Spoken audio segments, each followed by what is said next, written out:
सबको पता है कि देश के मौजूदा प्रधानमंत्री गांधीवादी नहीं है, गोडसेवादी ही है। पूरे देश को पता है, ये पूरी दुनिया को पता है। भारत में गोडसे, अब बाइडेन के सामने गांधी करना पड़ता है। लूटेंगे देश को। अब बड़का बड़का फोटो पेट्रोल पंप पे लगा करके हंसता हुआ नूरानी चेहरा दिखा रहे हैं। ये बेशर्मी है साहब, इस बेशर्मी को समझिए। और इसीलिए मैं कह रहा हूं, पूरी जिम्मेदारी के साथ कह रहा हूं कि आप तमाम लोग जो हैं उनको अपने हक और अधिकार के लिए, और जो कानून सरकार ने बनाए हैं, अक्सर लोग हमसे पूछता है कि क्या किया कांग्रेस पार्टी ने 70 साल में। 70 साल में कांग्रेस पार्टी ने लेबर को लेकर के कानून बनाए, मिनिमम वेज के कानून को पास किया गया, 8 घंटे के कानून को लागू किया गया, और यह कहा गया कि संगठित क्षेत्र को हम बचाएंगे। इस देश के जो बेरोजगार हैं, जो ग्रामीण बेरोजगारी है, उसको दूर करने के लिए हम मनरेगा लेकर के आएंगे। और इस देश के जो नागरिक हैं उनको यह पूछने का अधिकार है कि पीएम अपना थोबड़ा लगा करके चंदा वसूल लिए और कहते हैं कि पीएम केयर फंड सरकारी फंड नहीं है। तो सरकारी फंड नहीं है तो कौन सा फंड है? मुझे बताइए कि प्रधानमंत्री सरकारी है कि नहीं है। अगर प्रधानमंत्री सरकारी है तो उसके नाम पे लिया गया चंदा भी सरकारी, और इसका हिसाब आपको देश की जनता को देना पड़ेगा। इसीलिए जब सूचना के अधिकार के कानून को पास किया गया तो जनता को यह अधिकार दिया गया कि आप अपने अधिकारियों से पूछ सकें कि एडीएम साहब बताइए कुर्सी कितना में खरीद करके लाए हैं? आपके बाबूजी का पैसा नहीं है, इस देश के टैक्स पेयर का पैसा है। हमको बताइए कि इस रोड में कितना का फंड आया है और कितना का घोटाला आप किए हैं। यह सूचना का अधिकार है। दोस्त का 20,000 करोड़ माफ करने से देश की आर्थिक व्यवस्था नहीं सुधरेगी। दोस्त के खजाने से 20,000 करोड़ लीजिए और देश की आम जनता में उसको न्याय योजना के तहत बांटिए, तब देश की अर्थव्यवस्था बचेगी। यह बात हम लोगों को समझना। अधिकारियों से पूछ सकें कि एडीएम साहब बताइए कुर्सी कितना में खरीद करके लाए हैं? आपके बाबूजी का पैसा नहीं है, इस देश के टैक्स पेयर का पैसा है। हमको बताइए कि इस रोड में कितना का फंड आया है और कितना का घोटाला आप किए हैं। यह सूचना का अधिकार है। दोस्त का 20,000 करोड़ माफ करने से देश की आर्थिक व्यवस्था नहीं सुधरेगी। दोस्त के खजाने से 20,000 करोड़ लीजिए और देश की आम जनता में उसको न्याय योजना के तहत बांटिए, तब देश की अर्थव्यवस्था बचेगी। यह बात हम लोगों को समझना होगा। मतलब परफॉर्मेंस नहीं कर रहा है सरकारी कंपनी, इसलिए सरकारी कंपनी को बेच देना चाहिए। तो सरकारी प्रधानमंत्री भी परफॉर्म नहीं कर रहा है, उसको भी किराए पे लगा देना चाहिए। बताइए हमको।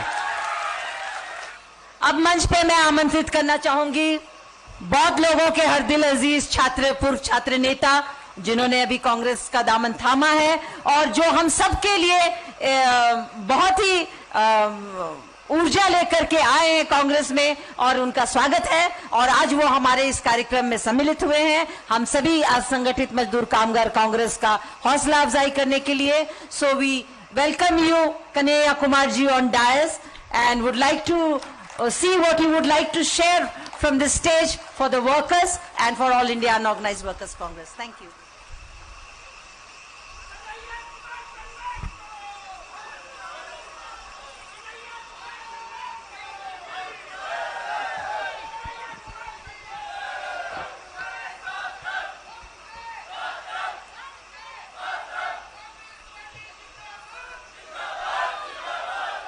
साथियों, मेरी आवाज जहां तक पहुंच रही है, आप तमाम आदरणीय बुजुर्गों का, माताओं बहनों का, किसान मजदूर भाइयों का, एआईसीसी दफ्तर में काम करने वाले आप तमाम कांग्रेस के कार्यकर्ताओं का, सुरक्षा में लगे हुए हमारे सुरक्षा बंधुओं का, कैंटीन में काम करने वाले मजदूर भाइयों का, इस परिसर को साफ सुथरा और स्वच्छ बनाकर रखने वाले हमारे जो सफाई कर्मी हैं, उन साथियों का, और मंच पे उपस्थित ऑल इंडिया और संगठित कामगार कांग्रेस के जो पदाधिकारीगण हैं, नेतागण हैं, उन तमाम नेताओं का, और देश के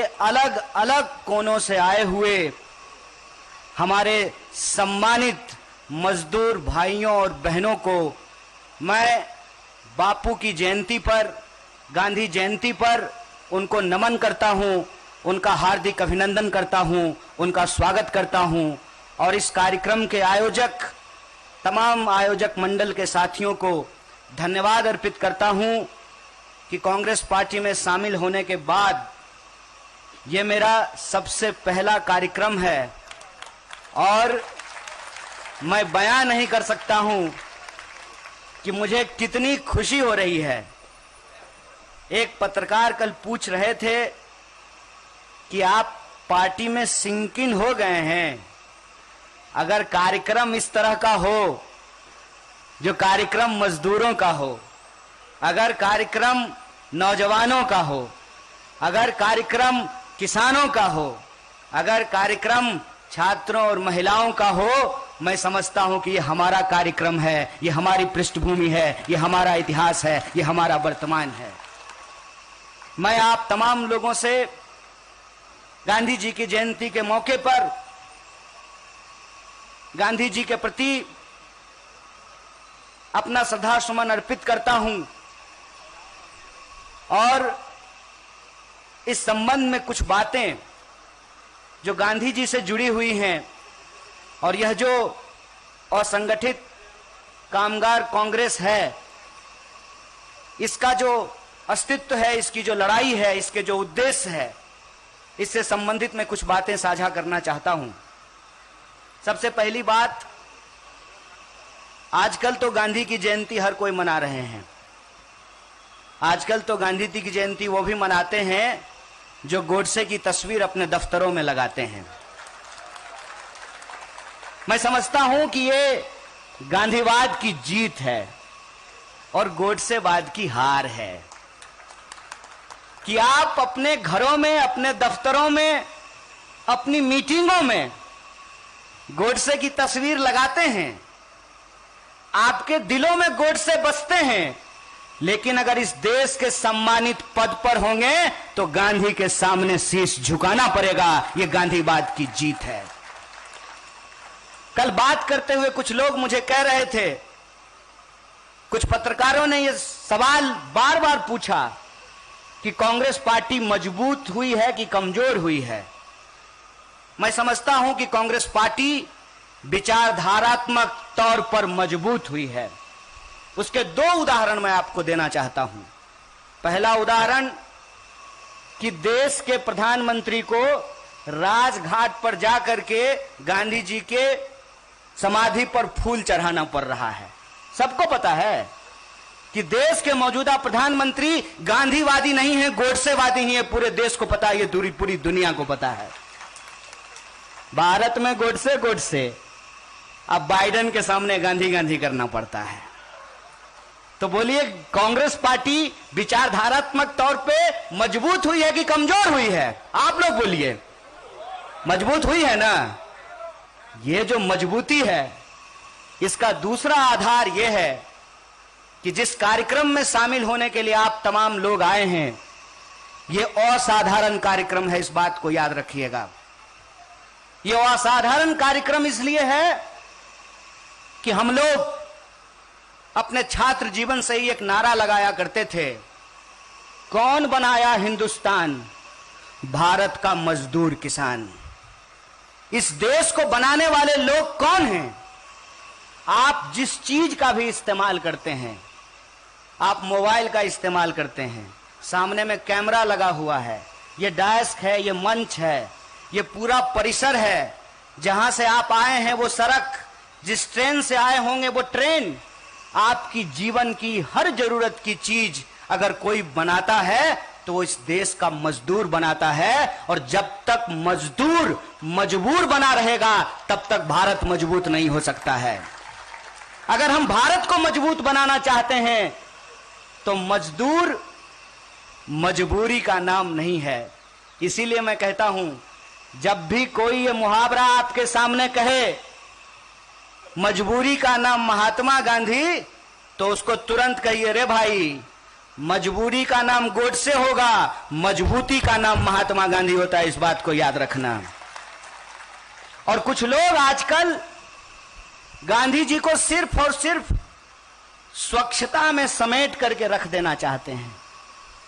गांधी जी सिर्फ अपना संडास साफ नहीं करते थे, अपने मन को भी साफ करते थे, अपने विचारों को भी साफ करते थे। और मैं एक चीज आप लोगों को बताना चाहता हूं। आयोजक साथियों ने मुझे कहा कि मंच पे मजदूर लोग बैठे हुए हैं। एक प्रकरण मैं आपको याद दिलाता हूं। कुंभ मेले में देश के पंत प्रधान मजदूरों का पैर धो रहे थे। देखे थे कि नहीं वो वीडियो? बस हो गया, कैमरा, लाइट, एक्शन, कट, बात खत्म। क्या हुआ उसके बाद उन मजदूरों का? आज भी इस देश में मैनुअल स्कैवेंजिंग होता है। हाथ से मजदूर गंदगी उठाते हैं। काहे भैया? हम मंगल पे पहुंचने वाले हैं, चंद्रमा पे पहुंच गए हैं।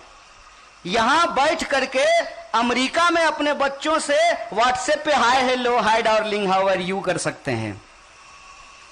तो क्या इस देश में विज्ञान ने इतना विकास नहीं किया है कि मैनुअल स्कैवेंजिंग को बंद कर दिया जाए?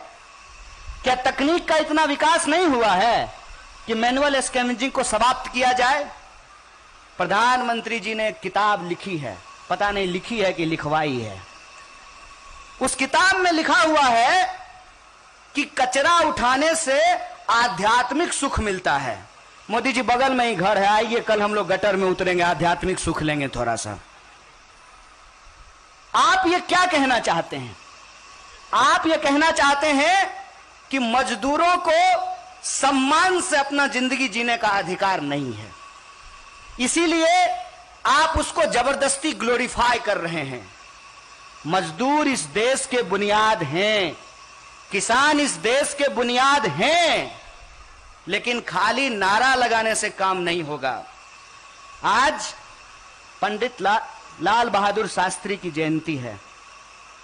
लाल बहादुर शास्त्री जी ने एक नारा दिया था, जय जवान जय किसान। 9 महीने से किसान दिल्ली की सीमाओं पे बैठे हुए हैं।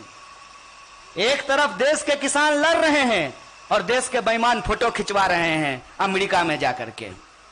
ये जो परिस्थिति है, इस परिस्थिति में हम लोगों को यह समझना पड़ेगा कि अगर हमारा दायित्व किसानों के प्रति है, अगर हमारा दायित्व मजदूरों के प्रति है, अगर हमारा दायित्व जवानों के प्रति है, तो हमको महात्मा गांधी के विचारों पर चलने की जरूरत है। हमको लाल बहादुर शास्त्री जी के विचारों पर चलने की जरूरत है, क्योंकि ये हमारी समझ है कि अगर मजदूर नहीं बचे, किसान नहीं बचे, देश के जवानों को रोजगार नहीं मिला, तो सुंदर भारत का निर्माण असंभव हो जाएगा, न्यायपूर्ण भारत का निर्माण असंभव हो जाएगा। और हमारे देश के संविधान की प्रस्तावना में जो बात लिखी हुई है कि हम भारत के लोग भारत को समाजवादी और धर्मनिरपेक्ष लोकतांत्रिक गणराज्य बनाना चाहते हैं। ये जो लोकतांत्रिक गणराज्य होगा, उसकी बुनियाद आप लोग होंगे। और मैं असंगठित कामगार कांग्रेस के जो तमाम कार्यकर्ता हैं, उनके प्रति अपना आभार व्यक्त करता हूं कि आप उस सेक्टर से जुड़े हुए हैं जिस सेक्टर में सबसे ज्यादा बेईमानी चल रही है, जिस सेक्टर में सबसे ज्यादा मजदूरों का शोषण हो रहा है। और ये जो परिस्थिति है, इस परिस्थिति में हम तमाम लोगों को आपके न्याय, हक और अधिकार के लिए, हमारे न्याय, हक और अधिकार के लिए मिलकर के संघर्ष करना पड़ेगा। और आप ये समझ लीजिए कि कोरोना काल में जो मंजर हमको देखने को मिला, उसकी वजह क्या है? उसकी वजह यह है कि इस देश में मजदूरों को लेकर के कोई लेबर ऑडिट नहीं हो रहा है, कोई सर्वे नहीं होता है। बिहार की सरकार को यह पता नहीं है कि हर साल उनके राज्य से कितने मजदूर पलायन करके दूसरे राज्यों में काम करने के लिए जाते हैं। दिल्ली की सरकार को नहीं पता है कि अलग अलग राज्यों से कितने मजदूर उनके राज्यों में काम करने के लिए आए हैं। और संगठित क्षेत्र के जो मजदूर हैं, सबसे ज्यादा अत्याचार उनके ऊपर होता है। और हम लोगों को यह बात स्वीकार करनी पड़ेगी कि जिस तरीके की आर्थिक नीति आज सरकार ने अपनाई है, असंगठित क्षेत्र लगातार बढ़ता जा रहा है। तकनीक के चलते जो फैक्ट्रियों में बदलाव आया है, आप सब जानते हैं कि एक शिफ्ट में अब 5000 मजदूर नहीं काम करते हैं। आप सब जानते हैं कि अब कोई भी जो प्रोडक्शन है वो पूरा का पूरा प्रोडक्शन एक जगह पे नहीं होता है। अगर हम जूते का उदाहरण लेंगे तो चमड़ा कहीं और से आ रहा है, धागा कहीं और से आ रहा है, रंग कहीं और से आ रहा है, असेंबल कहीं और होता है, पॉलिश कहीं और होता है और ब्रांडिंग उसकी कहीं और पे की जाती है। इसीलिए लगातार असंगठित क्षेत्र के मजदूरों का विस्तार हो रहा है। लेकिन लेबर कानून नहीं होने के चलते, उनके पास यूनियन बनाने का अधिकार नहीं होने के चलते लगातार उनके साथ शोषण किया जाता है। चाहे आप पीएफ की बात कर लीजिए, आप ईएसआई की बात कर लीजिए, आप उसमें ओवर टाइम की बात कर लीजिए। सरकार ने कानून बनाया है कि 8 घंटे के बाद कोई मजदूर अगर 1 मिनट काम करेगा तो उसको 2 मिनट का पैसा देना पड़ेगा। यह ओवर टाइम का कानून है।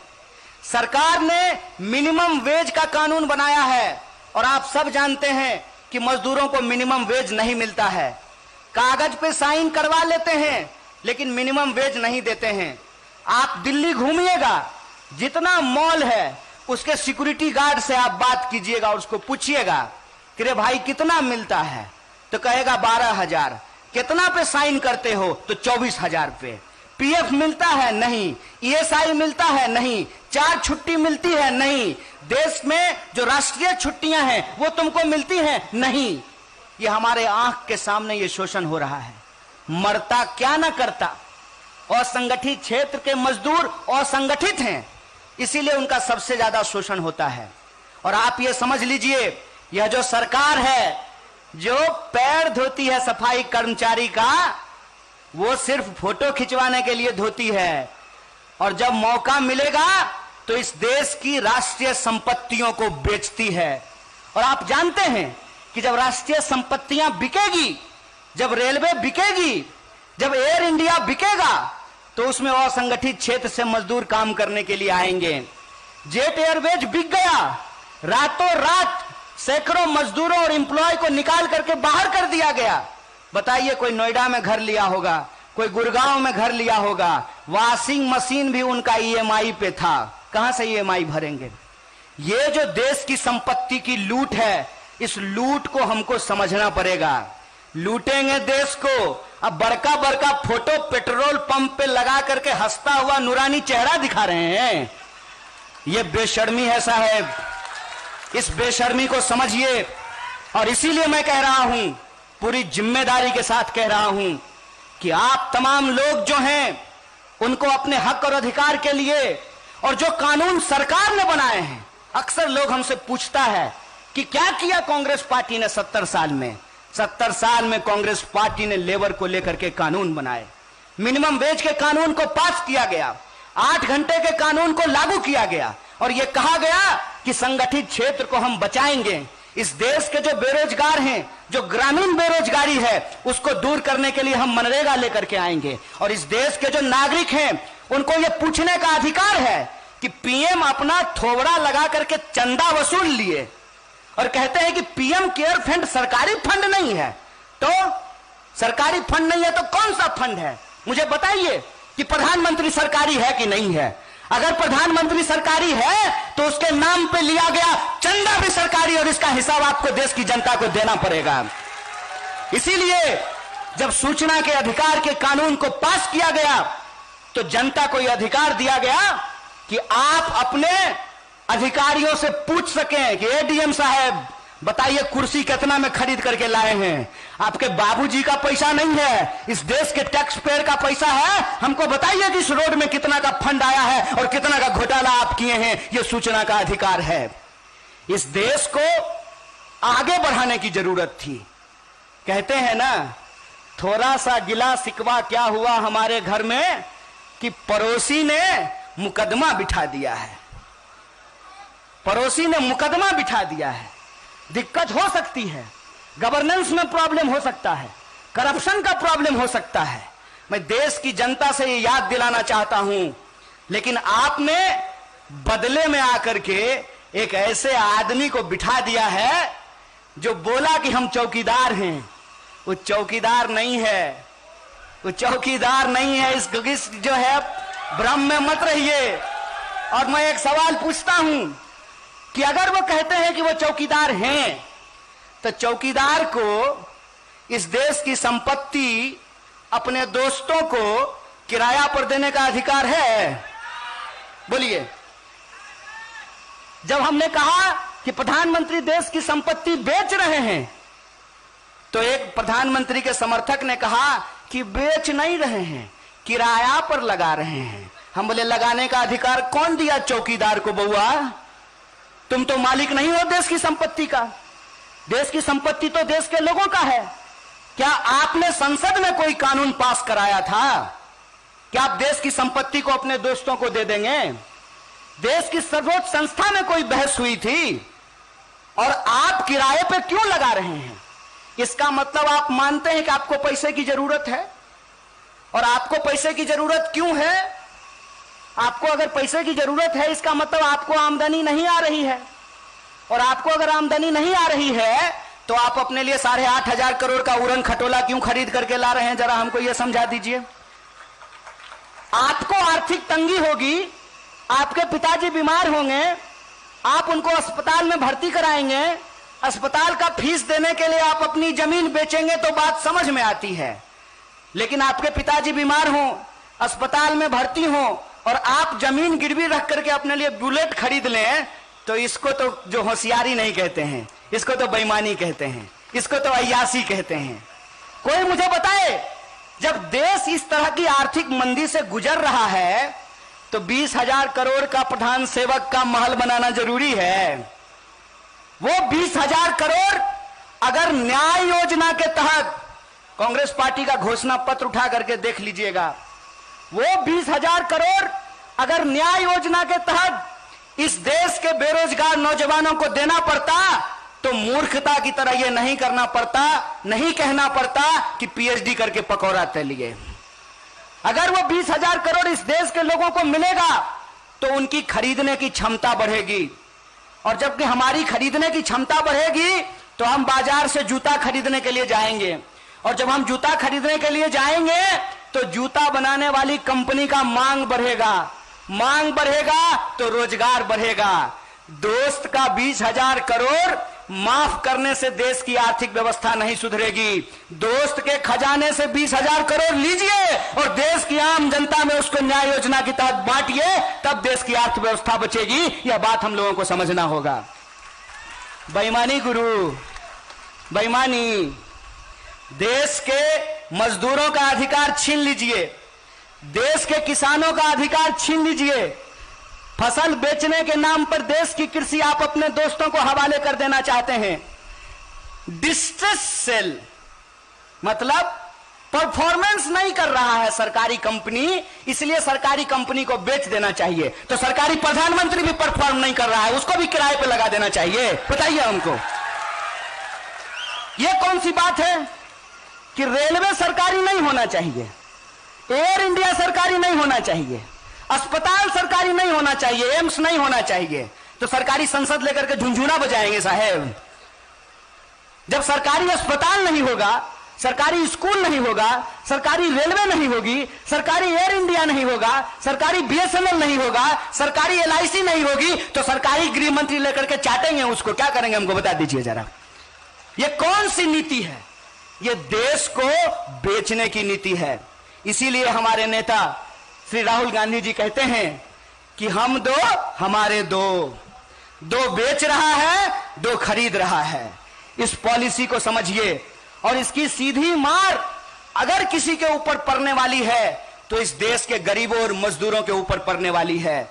और मैं आपको बोला कि आपके बीच में आकर के मुझे यह महसूस होता है कि मैं आपके घर का हूं, आपका बच्चा हूं, आपका नमक खाया हूं, कदम से कदम मिला करके आपके साथ लड़ेंगे और शास्त्री जी और गांधी जी के सपनों के भारत का निर्माण करेंगे। शुक्रिया। इनकलाब जिंदाबाद, मजदूर एकता जिंदाबाद।